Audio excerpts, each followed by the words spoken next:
It is the morning of the 3rd of September, 1940. A year has passed since Britain declared war on Germany, and London is bracing for what many fear will be an invasion. The Battle of Britain rages overhead.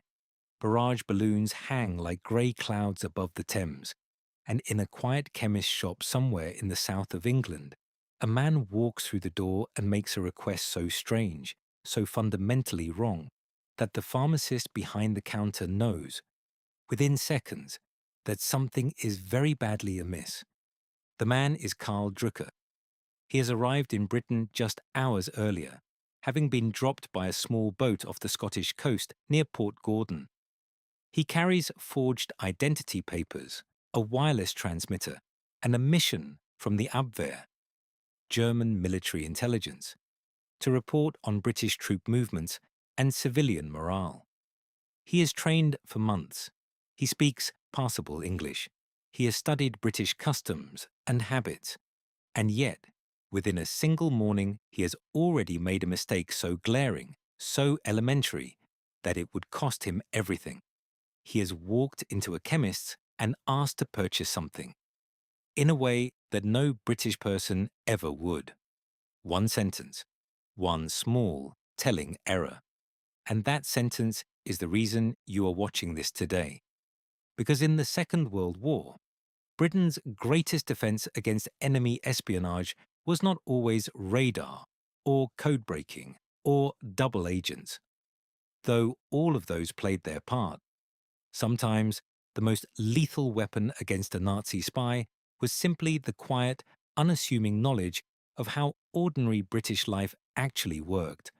And Karl Drucker, for all his preparation, had not learnt nearly enough. To understand how a pharmacy visit could bring down a trained intelligence operative, we need to understand the world into which Drucker was being sent, and the extraordinary effort the Abwehr was making to infiltrate British society in the autumn of 1940. By September of that year, Germany's plans for a direct military invasion of Britain, codenamed Operation Sea Lion, were foundering. The Luftwaffe had failed to establish air superiority over southern England, and without control of the skies, a channel crossing was impossible. German naval planners understood, with quiet despair, that any attempted landing force would be cut to pieces. Adolf Hitler, privately, was beginning to turn his eyes eastward towards the Soviet Union. But the intelligence war continued. The Abwehr, under the command of Admiral Wilhelm Canaris, had been attempting to land agents in Britain since the very outbreak of hostilities. The plan was ambitious: build a network of spies capable of reporting on British military dispositions, civilian morale, industrial output, and the state of coastal defences. This information would be invaluable, whether for a future invasion or, increasingly, simply as a bargaining chip in a world where Germany's strategic options were narrowing. The problem was that virtually every agent the Abwehr sent to Britain was caught. The efficiency of British counterintelligence was, by any historical measure, staggering. MI5, the security service, had penetrated German intelligence networks so thoroughly that, by the middle of the war, it was running almost every German agent in Britain as a double agent, feeding false information back to Berlin without the Germans ever realizing it. This operation, known as the double cross system, is one of the most remarkable achievements in the history of intelligence.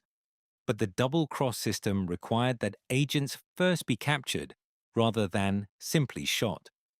And capturing them required identifying them rapidly before they could make contact with their handlers or cause harm. This is where the peculiarities of British daily life became, quite unexpectedly, a crucial tool of national security. The agents the Abwehr sent were, almost without exception, inadequately prepared for the texture of ordinary British existence. Germany's intelligence planners had studied Britain from a distance, from newspaper archives, from the accounts of diplomats and travelers, from whatever scraps of information pre-war contacts could provide. But there are things that no textbook can teach: the precise rhythm of a queue, the correct way to address a shopkeeper, the specific vocabulary that British civilians used in rationed wartime transactions. These were the invisible tripwires that awaited every German agent who set foot on British soil. And Karl Drucker walked straight into one.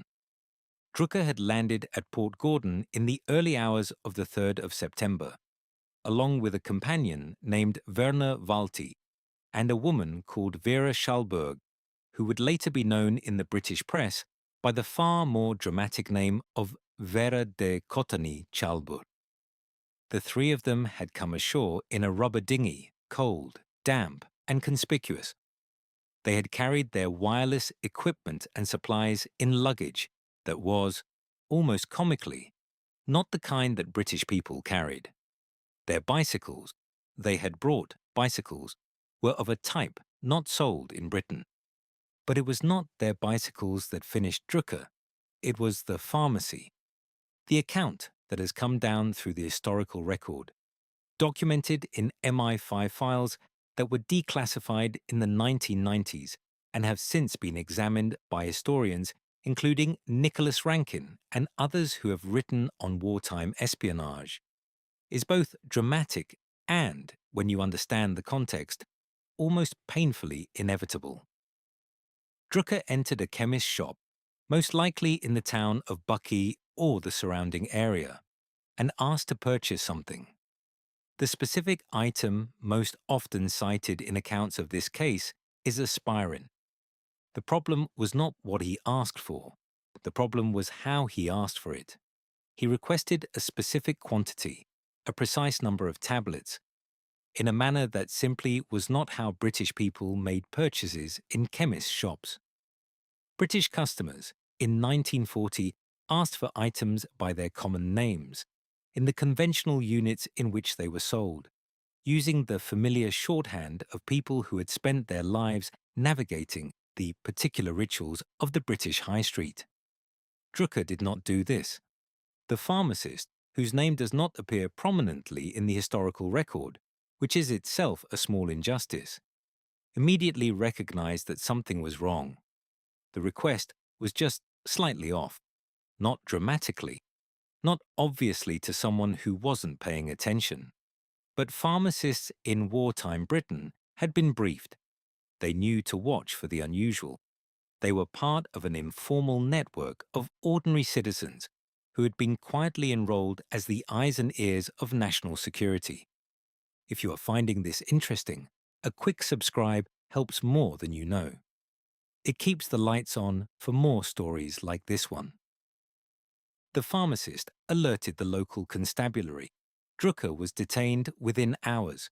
His companion Walti was arrested at Edinburgh Waverley railway station later the same day. Vera Schallberg was taken shortly afterwards. All three were in British custody before the sun set on the anniversary of Britain's declaration of war.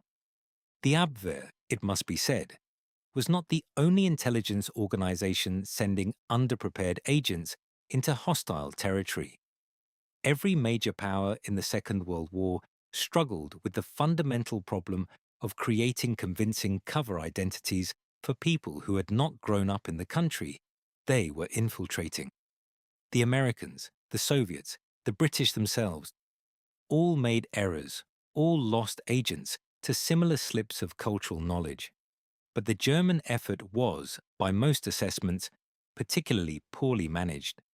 The SD, the intelligence arm of the SS, was in perpetual rivalry with the Abwehr, meaning that resources were divided and protocols were duplicated. The agents themselves were frequently recruited from occupied territories. Belgians, Dutchmen, Frenchmen, and Eastern Europeans who had varying degrees of commitment to the German cause and varying levels of actual competence. Several had been pressured or blackmailed into service. Motivation, when it is absent, tends to express itself in carelessness. By contrast, The British domestic intelligence apparatus, however chaotic it appeared from the outside, had certain structural advantages that proved decisive. WWII had deep roots in civilian life. Its officers and informants were embedded in every layer of British society: the post offices, the railway stations, the boarding houses, the chemist shops. The people who ran those institutions understood intuitively what was normal and what was not. There was also the matter of documentation. Wartime Britain operated under a comprehensive system of identity papers, ration books, and registration requirements that created an extraordinary mesh of interlocking records. A person who appeared in one place without corresponding records appearing elsewhere, in a ration office, a local register, a landlord's records, generated an anomaly. These anomalies were difficult to manufacture convincingly from the outside, particularly given the speed with which the British government had expanded and tightened these systems following the outbreak of war. The German agents of 1940 had been trained and briefed before many of these systems were fully in place. By the time they arrived, they were already operating with outdated intelligence about a country that had transformed itself remarkably quickly. Karl Drucker and Werner Wolti were tried under the Treachery Act of 1940, a piece of legislation passed specifically to deal with enemy agents, which prescribed the death penalty. Both men were convicted and hanged at Wandsworth Prison on the 6th of August 1941. Vera Schallberg, whose precise nationality and allegiances remained somewhat murky throughout the proceedings, was convicted but had her death sentence commuted. She was imprisoned and later deported. Their fate was, unfortunately for them, entirely typical. Of the approximately 120 German agents known to have operated in Britain during the war, WWII's official histories record that the security service dealt with virtually all of them, capturing most, turning a significant number into double agents, and ensuring that not a single one was ever able to provide the Abwehr with genuinely useful, uncompromised intelligence. The significance of this achievement is difficult to overstate. The double-cross system, which depended on catching incoming agents before they could establish independent communications with Berlin, fundamentally shaped the course of the war. The false information fed through double agents influenced German dispositions before the North Africa campaigns, before the Allied landings in Sicily, and most crucially of all, before the D-Day landings at Normandy in June 1944. Operation Fortitude, which convinced the German High Command that the main Allied invasion would fall at Pas-de-Calais rather than Normandy, may have been the single most consequential strategic deception of the entire conflict. All of that, the double agents, the false intelligence, the protected landings, depended on the foundation being solid. It depended on the incoming agents being caught. And they were caught again and again through precisely the kind of vigilance that an anonymous pharmacist in the north of Scotland exercised on a September morning in 1940. There are no museums dedicated to that pharmacist. There is no commemorative plaque in Bucky marking the spot where a German spy's carefully constructed cover fell apart over a transaction that lasted perhaps 2 minutes. The official records are thin on the details of exactly what was said, exactly what set off the alarm. The pharmacist simply noticed that something was wrong and acted on that instinct. Return, for a moment, to that chemist's shop, a cold Scottish morning, a stranger at the counter, slightly damp perhaps, carrying himself with an air of studied normality that is, paradoxically, precisely what makes him conspicuous. He speaks, he makes his request, and in the few seconds it takes the pharmacist to process what has been said, the entire apparatus of German wartime espionage in Britain shifts infinitesimally but permanently, towards failure. The Abwehr would continue to send agents.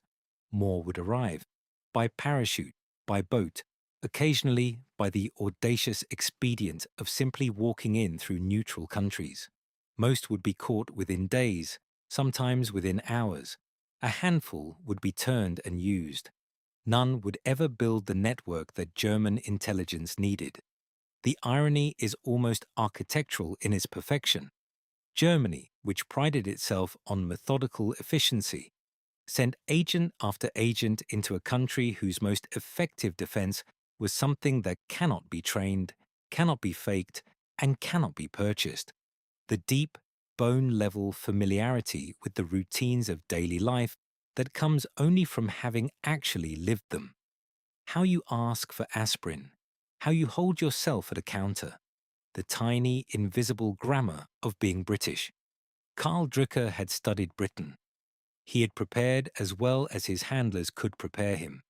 And he failed, not before a trained intelligence officer, not before a coded message was intercepted, not before some elaborate act of counter-espionage, but before a pharmacist behind a counter in a small shop, in a town that most people outside of Scotland have never heard of, on the first anniversary of the war.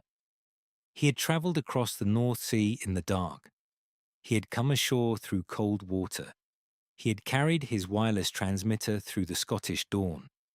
And then he had walked into a chemist's and asked for something in entirely the wrong way. That was enough. That was all it took. In wartime, as it turns out, knowing how to buy aspirin can be a matter of life and death.